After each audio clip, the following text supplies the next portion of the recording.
ಭಾರತೀಯ ಗಗನಯಾತ್ರಿ ಶುಭಾಂಶು ಶುಕ್ಲಾ ಸೇರಿದಂತೆ ಮೂವರು ಗಗನಯಾತ್ರಿಗಳು ಬುಧವಾರ ಅಂತಾರಾಷ್ಟ್ರೀಯ ಬಾಹ್ಯಾಕಾಶ ನಿಲ್ದಾಣಕ್ಕೆ ಪ್ರಯಾಣ ಬೆಳೆಸಲಿದ್ದಾರೆ.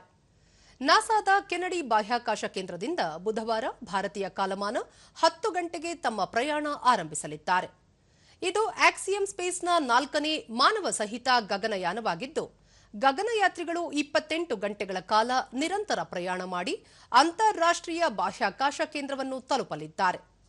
ಇದರಲ್ಲಿ ಪೆಗ್ಗೆ ವೈಟ್ಸನ್ ಹಾಗೂ ಹಂಗೇರಿಯ ಬಾಹ್ಯಾಕಾಶ ತಜ್ಞ ಟಿಬೋರ್ ಕಾಪು, ಪೋಲೆಂಡ್ನ ಸಾಲ್ಟೋಸ್ ಸುನಾಸಕಿ ವೈಸಸ್ವಾಸ್ಕಿ ಅವರು ಶುಭಾಂಶು ಶುಕ್ಲಾ ಅವರೊಂದಿಗೆ ಪ್ರಯಾಣ ಬೆಳೆಸಲಿದ್ದಾರೆ.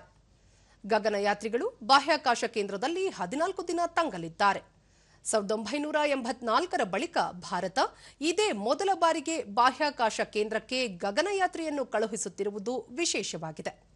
ಶುಭಾಂಶು ಶುಕ್ಲಾ ಅವರು ಬಾಹ್ಯಾಕಾಶ ಕೇಂದ್ರದಲ್ಲಿ ಆಹಾರ ಮತ್ತು ಪೋಷಕಾಂಶಗಳ ಕುರಿತ ಹಲವು ಪ್ರಯೋಗಗಳನ್ನು ಕೈಗೊಳ್ಳಲಿದ್ದಾರೆ.